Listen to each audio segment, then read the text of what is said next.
this really is what I'm looking at as a holistic approach to food overall. So we're looking to offer a space that the individual citizen can come in if they're wanting to be growing their own food. We can teach them how to grow it, how to process it, and provide a facility for them to be able to do it in a safe way. At the same time, we can be providing educational trainings, workshops, demonstrations on the production of healthy, nutritious food, especially on a budget.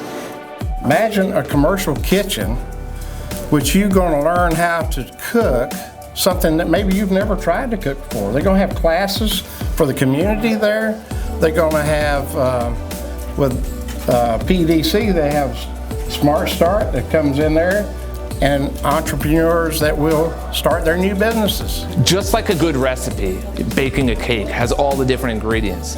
What's going to happen here is things that we can't even begin to imagine today are going to come out of this shared kitchen space because of the ingredients of collaboration, the ingredients of synergy, entrepreneurship, community engagement. When they collide, are going to create all new recipes. It's going to be a very exciting thing for East Pasco, hopefully for the whole county. There you go.